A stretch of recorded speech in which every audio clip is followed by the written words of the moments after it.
welcome to Focus. Today we have none other than the Timinator in the house. Mr. Tim Elbert's with us from the Four Seasons Nursery, and we're going to be taking your phone calls today. And if you have any questions about what is or is not going on in your yard, this is your opportunity to call Tim and ask any question about planting plants, fertilizing, trimming, bugs, all that stuff. And as you call in, your name will go into a hat, and we'll be drawing one name out. And Tim, they'll be winning this beautiful blanket flower. Yes, yeah, this is a blanket flower, or Gaillardia, as it's called. Yeah. It's a summer blooming perennial, which means being perennial, it comes back year after year. And the nice thing about these blanket flowers is that they bloom from usually around the 1st of June, clear through summer and fall up until frost. And so you're just constantly getting fresh new blooms coming on all the time. And they're spectacular. They're easy to grow. They love the sunshine, so you can put them right out in the hot sun. I had planted some along a deck and used it as a border, and it was easier than planting annuals every year. So, really? Yeah. So it's a great plant. They also come in yellow and orange. Wow. Yeah. All right, so here's what you do. If you want to call in, the phone number, local phone number in the Medford area is 776-5368. And for our listening friends outside the immediate area, if you're up and down the southern Oregon coastline, Northern California, or over in the Klamath area, you too could win this plant. Just give us a buzz at toll-free 1-800-373-5368, and we'll take your question, put your name in the hat. So this is a great opportunity as we head into Father's Day weekend and all the good things that are going on. But boy, the weather is just spectacular. You know? Yeah, it has been beautiful lately. Yes. Well, great gardening weather. I have to tell you, Mr. Timinator, I put your lawn fertilizer on my lawn. Yes. And I think you gave me the, it had a little bit of like a weed killer in it too. Okay, so the weed out? The weed out. Yes. Worked. Well, of course. Does that surprise you? Well, it's kind of like going to the doctor and, yeah, well, if you take this pill, you feel better. Oh, really? Well, you know, is it a time release nitrogen type thing? Because it's just staying nice and green. Yes, the Fertilum products they incorporate a little bit of quick release, so you get instantaneous benefit, and then there's some long-term nitrogen in there as well. So you're going to get about 8 weeks, even up to 10 weeks out of that fertilizer. So, and then do it again if you want to, huh? Yeah, yeah. Well, I have to tell you, folks, what's it called? It's called Weed Out, or Weed Out Plus, is I think is what they call it. It's the Weed Out Plus lawn fertilizer. And yeah, and it does a great job. That one you do a little bit differently than you do others. You put that on a wet lawn and let it stay dry on that lawn for 24 hours, and then you water it in, and that will help kill those weeds. Well, it works. Well, I can say it works. I'm a testimony that it works. All right, let us know if you have any questions so your name can get in the hat and win this beautiful blanket flower. The number is 776-5368, or outside the immediate area, toll-free, 1-800-373-5368. Hi, Stephanie. What's going on with your calla lilies? Hi. So I planted calla lilies, a bunch of colors came in the package like 4 years ago, and this year they're all coming up white. Well, you got to paint them. Well, yeah. Is that typical? What was that? Is that typical for them to change after a few years? It can happen, yes. So the colored ones, the genetics aren't real stable on those, and so sometimes they do change and revert and kind of go back to other colors. Also, though, a good fertilizing with a high phosphorus fertilizer, such as bone meal, superphosphate, something like that, that'll help a little bit as well and get you some of that color back. Is it too late? They're just kind of starting to open. Yes, too late for this year. You know, put some dye in your water. Okay. No, just have Claudia go out there and paint all of them for you. There you go. Thanks, Stephanie. Bye-bye. All right, let's go to you. Hi, Sherry. What's going on with, oh, you want to use straw bales in your gardening? Actually, we are in the throes of that kind of an experiment. So my question is we've got several plants. We've got tomatoes, we've got some lemon cucumbers, but the lemon cucumbers in particular are kind of yellow. And never having done this before, I'm wondering, are they getting too much water? Are they not getting enough fertilizer? And if so, what kind of fertilizer does one use on straw bales? Well, when you're saying that the lemon cucumbers are yellow, you're talking about the foliage, correct? Exactly. Okay, because the fruit does turn yellow. Exactly. Yes, the fruit. I just want to clarify. I'm trying to think of now, lemon yellow. What's wrong with this picture? Excuse me, yes, the foliage is the one that's yellow. Okay, so yes, it's definitely needing some nitrogen. And what happens with the straw bales is as they break down, that breaking down process is actually bacteria feeding on nitrogen and breaking down all that straw. What happens is that as that bacteria culture develops and gets bigger and bigger, it's taking away nitrogen rather than giving nitrogen back to. And so this process has to kind of come to an end for those bacteria to release that nitrogen for your plants. So in the meantime, adding some nitrogen to those straw bales will certainly help. Now, I would suggest something in a liquid form. It's going to be a lot easier to incorporate. So if you want something that's organic, try like a liquid seaweed or a seaweed or a fish emulsion. Or if you are okay with synthetics, you can go with the Fertilome Geranium Hanging Basket and Pansy Food. It's a 20/20 that we use in all our baskets and stuff, and that will work on those as well. I've used that on veggie plants with great success. Okay, sounds wonderful. Okay. Thank you so much. Thanks, Sherry. All right, let's go to Carol, and you want something to plant over your trellis? Is that what you were asking? Yes, something that flowers, looks nice all year round. Honeysuckle. If it's possible. Oh, all year long. Oh, you want something that's going to bloom all year long? No, just bloom during the summer. Okay, I was going to say we've got plastic, flowers or something for that. But there's a lot of really great vines that will climb and produce flowers on a seasonal basis. As Perry was saying, honeysuckle is a great choice because it stays evergreen, and it'll bloom for a very long period of time, from June up till frost even. So a lot of great color, a lot of great fragrance on those. Okay. If you've got a little afternoon shade, you can use the evergreen clematis or the star jasmine. Either one of those would work really good too. So I have no shade. Oh, no shade. Yeah, well, the honeysuckle's great. Trumpet vine will climb. There's wisteria. There's some really nice stuff. Okay, and also I was just going to ask you about the fertilizer for the hanging plants, and that's the Fertilome. You just told that last lady? Yes, it's good. They call it Geranium Hanging Basket and Pansy Food. Okay. And we just call it's the yellow label. Just come in and ask for the yellow label. Okay. It's easier that way. All right, Carol, thanks. All right, thank you. Okay. Let's go to Nyla. Hi, Nyla, what's up? Hi. We have a hedge, a Petitia hedge. Mm-hmm. And we started noticing that there are spots on some of the leaves, and now we have lost one of the hedges already. And we were told that once that starts on a hedge, it's almost helpless, that there's not anything you can do. Well, if it is the black spot fungus, which is what it sounds like to me, yes, then yes, there is. There's several different things you can do. My best recommendation is use a systemic fungicide, and I would spray that on the foliage as well as pour it into the soil. Now, if you've got a large hedge, that could be a little bit expensive, but usually one application will take care of it, and you're done. Okay. And then in the fall, think about using some lime sulfur on that, same as you would your rose bushes for control of black spot on your roses. So if you have a problem with that, I would really, really suggest that fall application as well. Of the lime sulfur? Yes. Okay.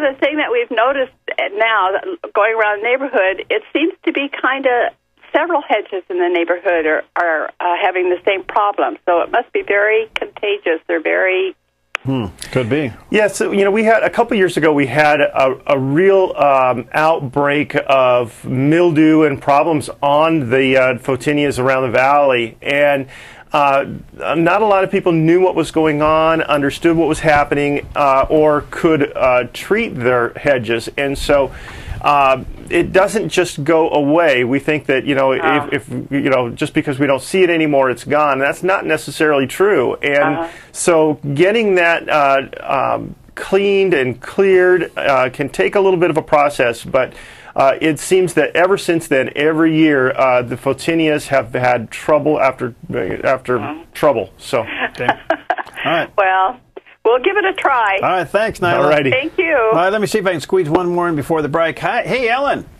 Hello, how are you today? Hey, doing fine. A mountain lily question? Yes. Last year I called and told you about my giant mountain lily. Well, this year it's more giant. I'd like to propagate the seeds because I did scatter them out and nothing has, I don't know, do they take more than 1 year to... Are we talking about a mountain laurel? No, this is the Washington lily, the wild lily. Okay. It is, mine this year is 7 feet 10 inches tall and had 42 buds. They're almost all opened out now. Wow. Wow. And I've been taking pictures of it along. I'd love to enter it somewhere, but,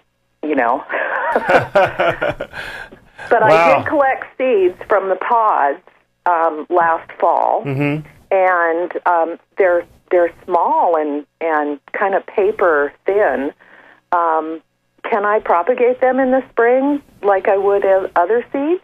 Yes, you can. Now you're going to want them to go through a winter, so I would keep the either keep the seeds in the refrigerator or something like that over the winter, or even just in a paper sack outside where they're going to stay cold. And then I would put them in containers. So seed them into small pots and get them started that way first. I think you'll have better success than going straight into the ground. Okay. Okay. I will try that. All right. Okay, Ellen, thanks. Thank you. Bye-bye. All right, Tim Elbert's with us, 776-5368 or toll-free 1-800-373-5368. Somebody's going to win this beautiful blanket flower just in time for Father's Day, and he may even have some Father's Day tips coming up, too. But we're taking your phone calls. We'll be right back. Hi, I'm Paulina, and I work at theDove TV. Did you know that when you support theDove TV, you have a profound impact, not only in our community, but around the world? It's your continued support that takes the inspiration and hope in the programs we produce and makes them available to the thousands of people who are watching these videos online every week. Help bring encouragement and hope to our valley and beyond by making a secure online donation today at our website, thedove.us.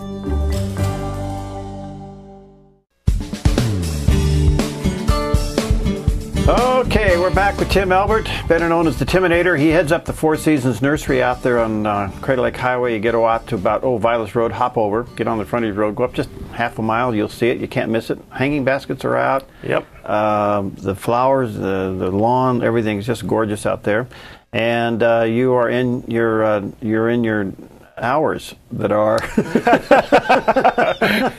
We're back to our normal hours now, which are 9 to 5 every day. Yeah. Yeah. Okay. Yeah. That will last through summer, and then winter will start closing on Sundays again. But for now, it's 9 to 5 daily. All right, 9 to 5 daily. All right. Well, anyway, and somebody's going to win this beautiful blanket flower here coming up in a little bit. And the way you do that is you call in with your question. Your name goes in the hat, and we'll draw a name out. All right, let's get back to the phones right away. Catherine, you've been very patient. What's going on with your azaleas?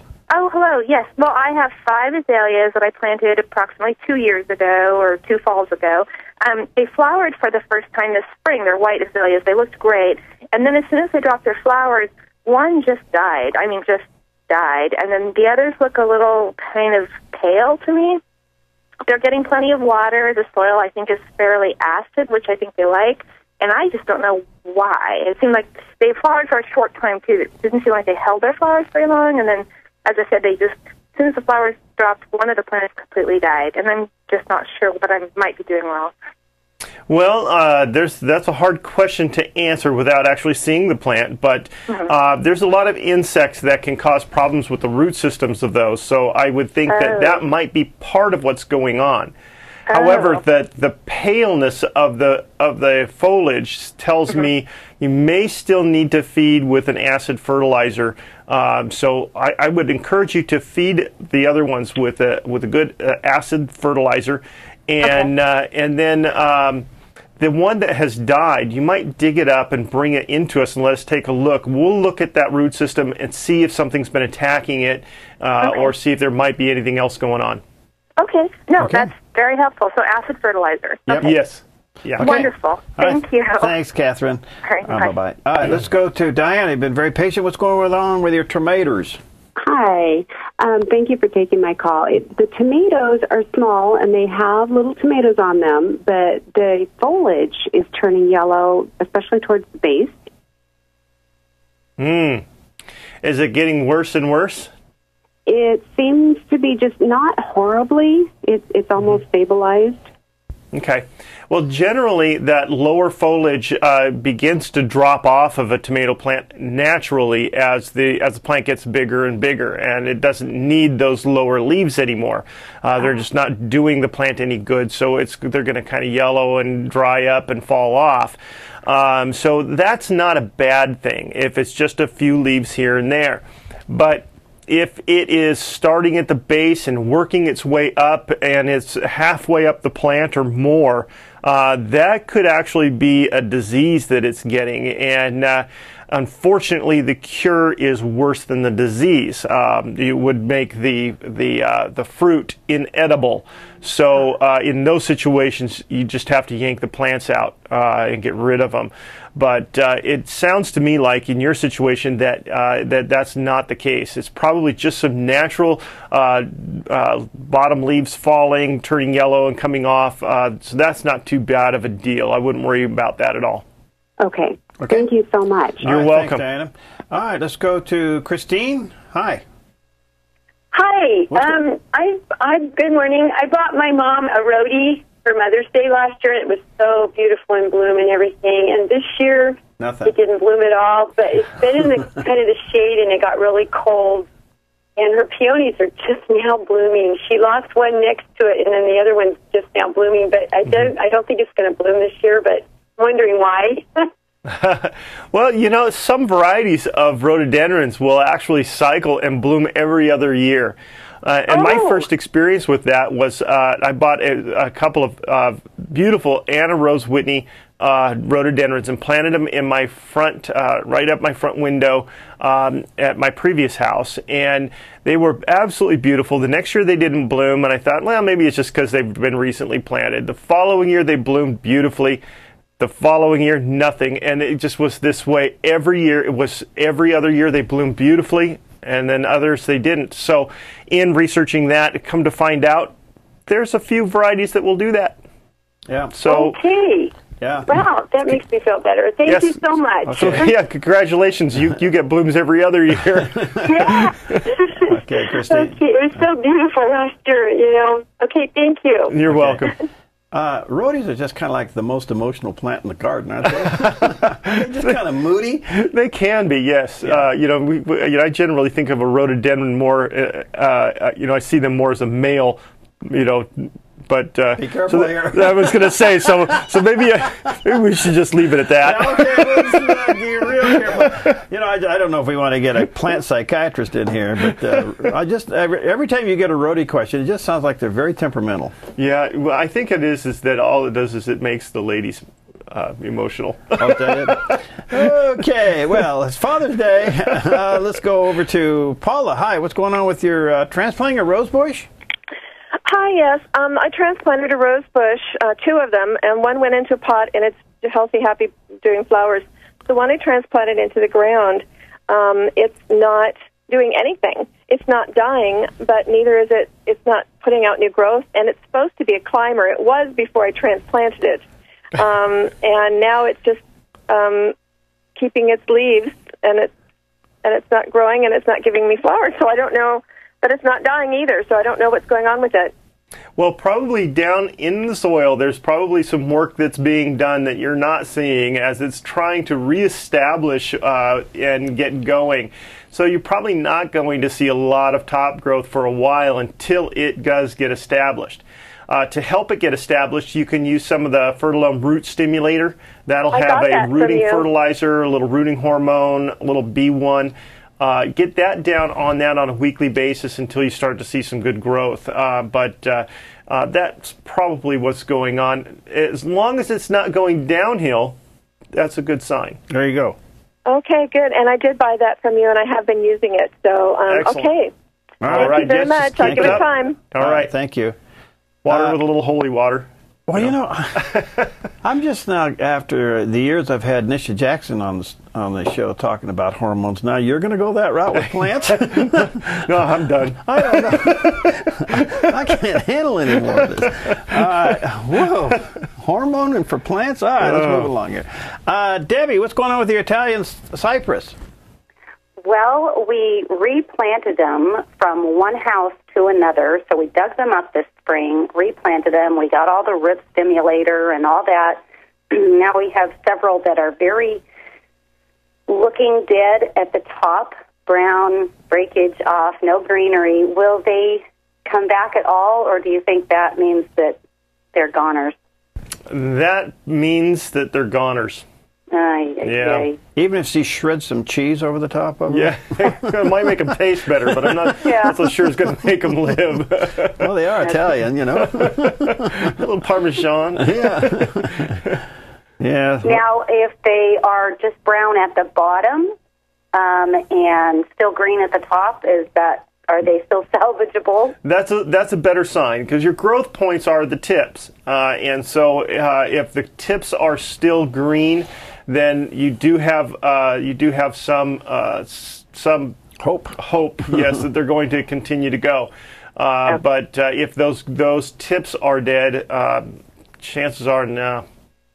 Okay. Well, thank you. Okay, thanks, Debbie. Bye. Bonnie, hi. Hi, I have a magnolia tree that is putting out shoots, and I wanted to know if I can successfully transplant those shoots, and I'll take your answer off the air. Thank you. Okay. Okay. Can she transplant a shoot? When it comes to magnolias, there's so many varieties to do but they're usually most of them are pretty simple to do, as long as when you dig up those shoots, as long as you get some root system with it, it should live and grow. Whether or not it produces the same kind of a flower will be determined by if it is a grafted form of magnolia or not. Now, most situations, most of the common ones are not grafted, so it should be fine. All right, yeah. Well, give it a shot. Put it in a pot first, or put it directly in the ground? You can go directly to the ground with it to keep it moist. A little root stimulator, again, to help reduce shock, get those roots established. But other than that, it should be just fine. All right. Tim Elbert's in the house, Four Seasons Nursery, taking your questions. And when you call, your name's going into the hat. And somebody's going to win this blanket flower coming up a little around the end of the program today. So the phone number in the immediate area is 776-5368. And if you're listening up and down the southern Oregon coast, maybe in Northern California over in Klamath County, we'd love to hear from you as well. Toll free, 1-800-373-5368. Now, but if you win this, you'll have to come over here and get it.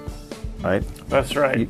You won't deliver it on There's the motorcycle. no free delivery. Well, I don't know. I'm not thinking about that. Yeah. All right, we'll take a break. We'll be right back.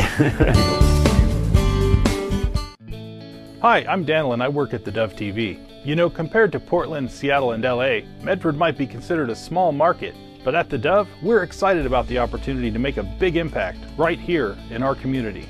And you help make that happen. Did you know that more than 90% of our income comes from people like you?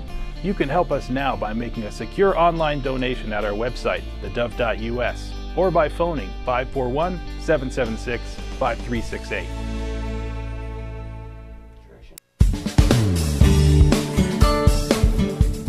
Tim Elbert's with us from Four Seasons Nursery, and it is a beautiful place. If you've never been out there, you go out Highway 62 or the Crater Lake Highway, get off on Violets Road, hop over to the frontage road, go up a little bit, you'll see it there on the right. They're open from 9 to 5, 7 days a week, and loaded with flowers. You have more hanging stuff left, or is they? Yes, and in fact, we just recently got a fresh shipment of Crater Lake baskets. Those are the big hanging baskets. Really? Yep. So they made a few of them up late, so we would have some for summer, and so there are some available out there. Wow, those are so pretty, and you see them hanging in Shady Cove. You see them hanging in Central Point, Vogel Park, Eagle Point. Eagle Point. Did I say Shady Cove? Is they on Shady Cove? Somebody probably does. But okay. Well, they're all over the place. They're absolutely gorgeous. But any Father's Day tips? Besides getting something the dad has to take care of? Don't do that. Don't buy a dad anything he has to plant. Yeah. No, I mean, if you've got a father who is a gardener, an avid gardener, yeah, there's a lot of things out here that are great. And one of the things that is exciting to me is we've got in a couple of varieties of milkweed. And the milkweed is the plant that the monarch butterfly feeds on. Well, the larvae feed on. And these are some ornamental varieties that that would work as I guess caterpillar fodder. It's the one plant that you buy so that the insects can eat. But anyways, they're beautiful. Do they're they blooming attract right the butterflies? now. Yes, the butterflies themselves go for the nectar in the flowers, and so they attract them. And so there's a couple of great varieties. I think there's 3 different. 2 milkweeds and a plant called cestrum, which is a real attractant to butterflies. So if you're looking for butterflies in the garden, or if you've got a dad who is a avid gardener, these are some great choices. All right, let's go back to the phones and let's see here. Betty, you have a strawberry question. By the way, Betty, do you know today is National Strawberry Shortcake Day?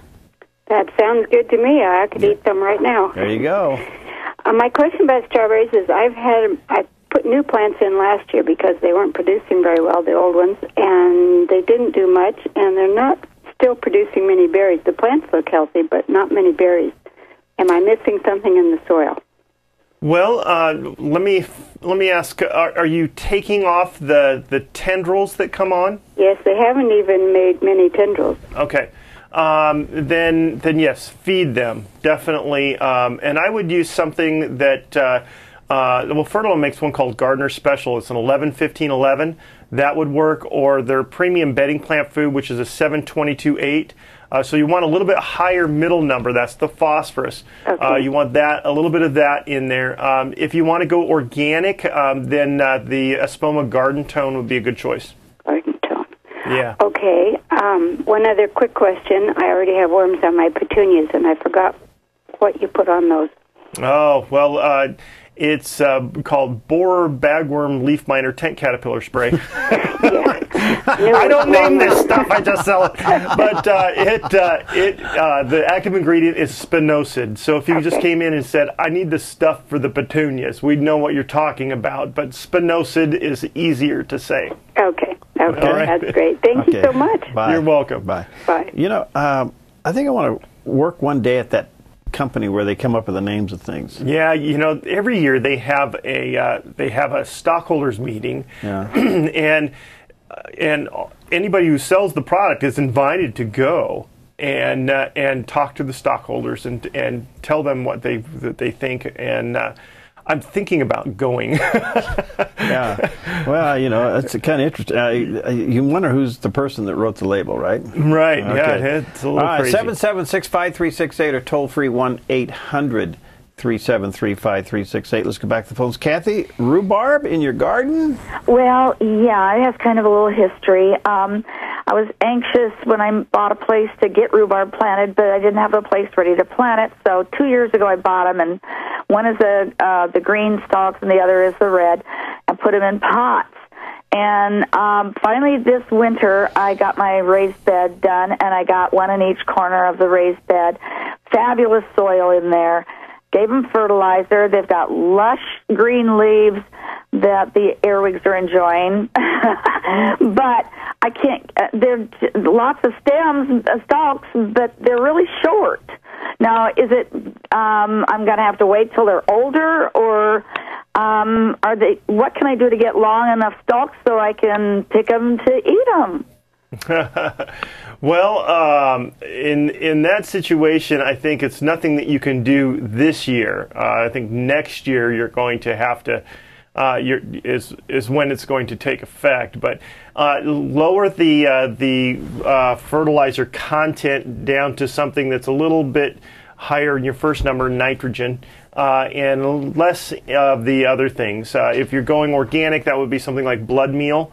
Yeah, I am doing organic. Okay, then yes, a blood meal would be great because it's like a 1200, so you can use that around those, and it's just nitrogen. And really, that's what you need to do is just get them to stretch out a bit more, and they probably will work for you next year. This year, I doubt it. But, even though they're 2-year-old plants that were potted, that I finally got them in the proper bed. This year, it's as if I hadn't planted them sooner, or? Well, you know, it probably is because they've been potted for a while. You've got them into the ground, and now they're developing a larger crown. So they're putting a lot more energy into developing that crown than they are producing tall stalks. And so that's why the nitrogen is going to kind of slow down that development of that crown and give you more stalks. Yeah, because there's lots of stalks. They're just really short. Yeah. Okay. Okay, thank you. All righty. Bye-bye. Bye. Strawberry rhubarb pie. Yeah. Yeah. Not good? That's one of my favorites. It is mine, too. Yeah. Yeah, especially when the rhubarb's just a tad tart. Yep. Okay. We're on the same page. Yep, Okay, moving vanilla right ice along. cream. Yeah, there we go. 7765368. Is it Tricia? Is that right? Or Teresa? Oh, Tricia? Tricia, I'm sorry. Yeah. Mm-hmm. Okay, didn't see the H. Go ahead. Okay. I have 2 quick questions. My neighbor across the street said I can put my wood stove ashes on my lawn. That'll help them, and I'm not so really sure about that. And then the other question is, I have 2 rows of Sharons, and they're looking a little kind of straggled, thin, and I want to know if I can prune them to make them thicker and bushier, or if I can, and when. Okay. For the lawn, the wood ashes on the lawn, wood ashes are a good source of potassium, potash, and yes, that does have an effect, but lawns don't usually need a lot of that. So I would say not going to see a huge benefit by putting that on your lawn. Okay. They can also be pretty alkaline, bringing that pH up quite a bit, and so I'd be a little bit more careful with that. You can throw them in your compost pile as long as they're not on fire. Oh, okay. and work that into your compost, and it does a great job with that too. Okay. Oh, okay. As far as your Rose of Sharon go, of course, they are actively blooming now. So pruning them now, you might lose a few blooms, but they'll still continue. So pruning is going to get them to shape up and thicken up better, and it wouldn't be a bad idea to do some pruning on them now. Okay, and then if I want to wait till the blooms, I have a nice bloom going first, and then, later toward the fall, then start pruning it. How would I do that? I mean, I don't want to. How far back can I do that? And you can go quite a ways back with them, even up to halfway if you wanted to. Okay. I wouldn't worry about over pruning them. You'll be fine with that. Oh, okay, good. Yeah. Okay, great. Thank you. Okay. You're welcome. All right. Bye. Bye-bye. Let's go to Debbie. Hi, Debbie. What's going on with your petunias?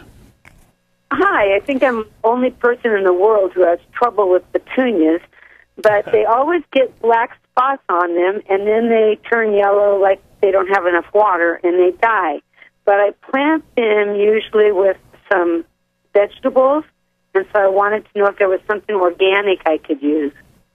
Well, depending on what's causing those black spots, if that's a fungus causing that, then in that case, use something that's sulfur-based. You can use a wettable sulfur or something like that to control those, and that won't harm your vegetables and things like that. That's kind of the way I would go. But there are some insects that can cause little black spots to appear. That's usually caused by the petunia budworm. And what you're seeing there is what happens, let's see, how can I say this, after they eat part of your plant. and you'll get the little black scat that comes around. And if that's the case, then some of the borer bagworm spray, the spinosad, should take care of that. And that, again, is all natural and safe in the garden. What did you say spinosad is? Spinosad is a spray that controls budworms. It controls any kind of caterpillar-like insect. It also does a great job on earwigs and cucumber beetles as well. So you can use that in the vegetable garden. It's an all-natural product. It's derived from a bacteria, and it works very well. Okay, and what would cause the fungus, if that's what it is? The fungus could be caused by too much water or not enough sunshine. Oh, that could be because I have them on my deck. Yeah. Okay. All right, thank you so much. Thank you, Debbie. All righty. All right, let's squeeze one more in before we take a break. Bib, hey, man, what's going on? You there? Bob, are you there? Yeah. Oh, there you go. Sorry about that. What's going on with you? Okay. Hey, I got some Leland cypress, and the limbs are kind of, you know, that little piece that's dying or turning brown and falling. What can be done about that? Well, that's a good question. Are you talking about just the tips dropping off? Yeah. That's caused by a cypress beetle. They bore into the little stems and lay their eggs in there. And then the stem becomes weak because it's hollowed out. And so a little bit of wind, and they break, and we call it flagging. Really, there's not much you can do for that. Once those guys get into those trees, there's really no spray that you can use to control them. And because they're not feeding on it, the systemics seem to have very little effect. So there's really not much you can do, unfortunately. Bummer. Yeah. Yeah. All right, Bob, thanks, man. All right, thanks a lot. All right, we'll take a quick break, and our phone number is 776-5368. If you want to join the conversation, get your name in the hat for this beautiful blanket flower, or if you're outside the immediate area, I'd love to hear from you as well. Toll free, 1-800-373-5368. We'll be right back. Hi, I'm Paula, and I work at theDove TV. Every day we get letters and emails from people who've been encouraged, blessed, and challenged by the programs on theDove TV. But we couldn't do it without you. Did you know that more than 90% of our income comes from people like you? You can help us continue to bring inspiration and hope to our community by making a secure online donation at our website, thedove.us, or call us at 541-776-5368. We're back, and yes, the Timinator's here, Mr. Flower himself, and he truly is a flower child, ladies and gentlemen. Look at my parents were hippies. You know? Yeah, I know your dad, right. Okay, anyway, heads up the Four Seasons Nursery out there on Highway 62, Crater Lake Highway, and you'll see it just past Violet's Road. It's beautiful, and now you say, which is a rare thing, I didn't know that your dad fixed up some new Crater Lake baskets this late in the season. Yes, you know, we've tried to do this, you know, from year to year, but we finally were able to this year. Got some things going, had a few extra plants, and built some more baskets, and so yes, we do have actually quite a few of them hanging out there. So really? There now, are some those are those great, big, beautiful hanging baskets that you see along the highway, maybe in Eagle Point or in Central Point or Vogel Park, and other people that have them outside their businesses. They're just absolutely gorgeous, and they cascade down and they take the hot sun. Yep. Primarily, what's in them? They are Surfinia petunias. Okay. A special variety of petunia that is self-cleaning. Which is a nice thing. Could you imagine me having to go out and pick dead flowers off of all these baskets? Actually, had somebody ask me that. They said, "Well, how do you deadhead those?" Yeah. And I said, "Well, we have 5,000 little."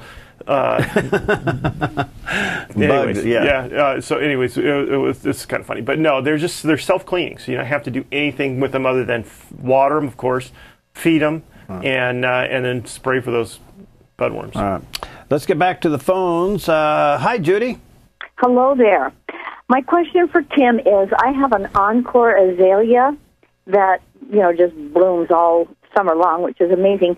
But I'm wondering, when should I be fertilizing that? Because I thought that you didn't fertilize rhodies and azaleas until after they bloomed. Yeah, well, on an encore, you actually fertilize them during bloom. So a little bit different, but yes, because they are blooming on new growth. So you're producing more new growth means you're producing more blooms. So definitely while they're blooming. Okay. Well, good to know. Okay. Thank you so much. Okay, Judy, good stuff. All right. Hi, Doris. What's up? We have a peach plum tree, and noticed that one of the branches was dying, and my husband checked the whole thing, and we're having little blisters that are kind of leaking like a sap. Right. What could be causing that? That's actually caused by a canker. It's a bacterial canker. And the best way to get rid of that, of course, is to prune that branch off. And make sure you wipe your pruners down with a little bit of bleach water in between your cuts as you're cutting those off. Get those in a plastic bag and remove them from the property, because they can transfer through the air.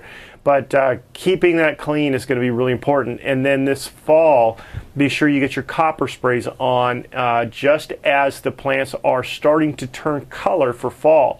So before the leaves have come off, and that should help solve that problem for next year. Okay, thank you very much. Okay, Doris, thank you. The other thing I was going to mention is when you were talking about the photinia, yes, we were told to spray ours with seaweed extract, and that seemed to really help them come back.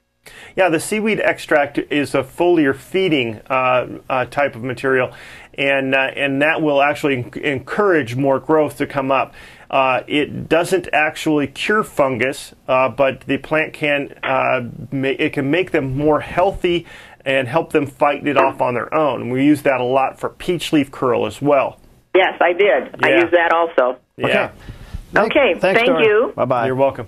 All right, 776-5368 is the local number, 776-5368. And those of you listening and watching outside the immediate area, you're welcome to join us. It's toll-free, 1-800-373-5368. Somebody's going to win this beautiful blanket flower. Now, this is going to go bloom right on through the summer up to about the first frost. Yes. And you have a variety of color. That's the red one. I think you said yellow and orange? Yellow and orange. Wow. And so what else can we plant that's going to stay with us through most of the summer and bloom and take the heat? Well, there's quite a few things actually that are coming on now. The penstemons are starting to bloom, and penstemons have this kind of a long spike with little bell-shaped flowers on them, and they love the heat. We've got one coming on now called Electric Blue, and it is electric blue, very, very pretty. So those are coming on. The coreopsis are starting to bloom now. They have that yellow daisy-like flower, and they'll also come in a few variations of kind of red-orange as well. The agapanthus, which is the lily of the Nile, those are starting to bloom now. They have that big grassy foliage, and they'll have a stalk that comes up with a ball of bright blue flowers. They come in shorter versions and taller versions. So those are coming on and blooming now. Really lots of things. All right. Geraniums obviously also. Geraniums are going crazy. Yes. And those of you who did the magic formula on your roses, you're probably enjoying some of the most beautiful roses you ever see in your life. I get a lot of people coming in saying, I tried the formula for the first time this year, and my roses were the best ever. Yeah. So, well, Peggy's are just gorgeous. I mean, they're tight and beautiful, just really beautiful. Nice. So we'll tell you next February what the magic formula is. After you've done all your pruning and you get everything down, and they're down in the very dormant stage, we'll tell you what to put on them, right? Yes. Vegetables, what should be going on in that department? Well, of course, we're watching for insects right now on the vegetable gardens. The cucumber beetles, the striped squash beetles and cucumber beetles have been very devastating this year, and I've gotten a lot of comments on that. The spinosad we talked about earlier, that works for control, as well as a newer product Fertilome has brought out called broad spectrum insecticide, and its active ingredient is called bifenthrin, and it has a little bit longer residual, so it'll last 7 to 10 days on a plant, and that seems to be working very well for control of these things too. All right. because I know a lot of people are really into that right this time of the year, and veggies will be going full bloom. Yes. All right. Anything on the lawn other than just keeping it watered? And well, if you're doing the lawn care program with us, then you should be putting on your summer food right now, which would be the Fertilome Classic. And that's got the slow release nitrogen and getting that on. If you've done that, or the weed out, like we were talking about earlier, the weed out would be the other option. And if you've got weeds, you can use that. But getting that down on the lawn, watching for watering on the lawn. I've had a couple of people that have asked me, well, how much do I water my lawn? How do I know how much to water my lawn? And I do two tests. I do a screwdriver test. Get a long screwdriver, you take that and you poke it down into the soil. If you can get it all the way down into the soil, you've got pretty good moisture content in there. If you can't, then you probably need to increase your watering. And then the other thing is, and I always test in the evening, water in the morning and test in the evening.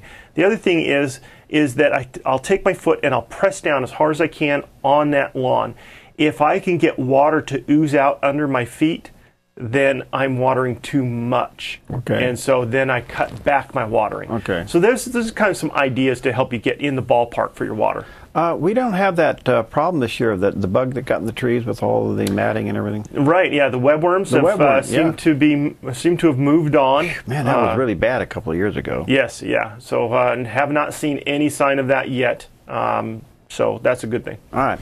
All right, we're going to give away this beautiful blanket flower to somebody, and I'm going to mix up all these names. And by the way, the Four Seasons Nursery, Crater Lake Highway, and open 9 to 5, and go on out there. He's got all kinds of things. Anything else that Dad could use? Nope. What do you got? Two. Okay, sorry about that. You just lost. Yeah. You're a loser. You are the loser. There's lots of great stuff out there for Dad.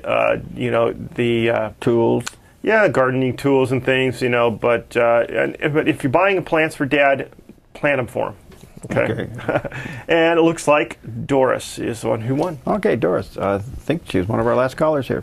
Well, yes. Doris, congratulations. And again, the Four Seasons Nursery there to take care of you, and a great staff. And what about, is it too late to plant a tree now? No, it's a great time actually to put the trees in. It's not too hot, so they're going to establish well. And you can get kind of an idea as to where to put it, because you can see where the sun's coming out and where it's where the hot spots are, if you're wanting shade, things like that. So, and there's some beautiful stuff out right now. I got some gorgeous maples, some really nice birch trees, ash are coming on nicely, as well as fruit trees. So you're still okay to plant them now? Yes, you are. Until it gets real hot. Huh? Yeah, when it gets real hot, it gets a little harder on them. But as long as you can water them, then you can plant them. All right. So. And then the last question is, what should we be doing with our roses? I know that clipping the full bloom ones off, but anything we should be doing to them? Deadheading, of course, is important, like you said, and keeping them fed. We use the formula in the spring, and now you want to use a good general purpose rose food, like even a rose systemic on them to keep those guys fed and going. Of course, roses bloom on new growth.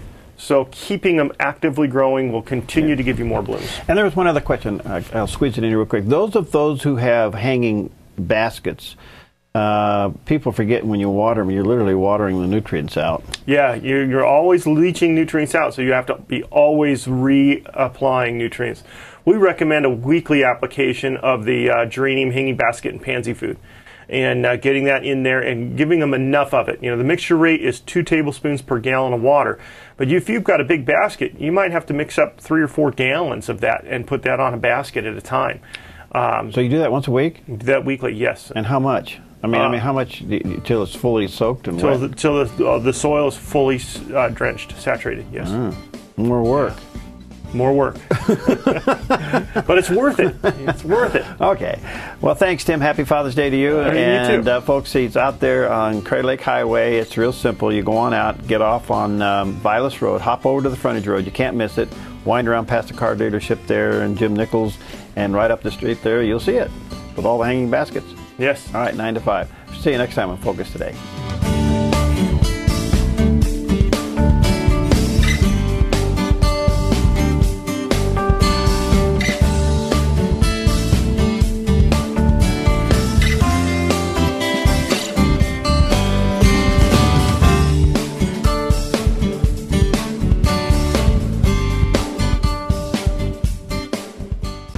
Hi, I'm Jim and I work at theDove TV.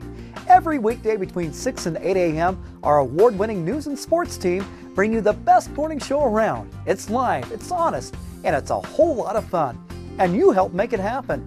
Did you know that more than 90% of our income comes from people like you? You can help us continue to air local programs that share your voice by making a secure online donation at our website, thedove.us.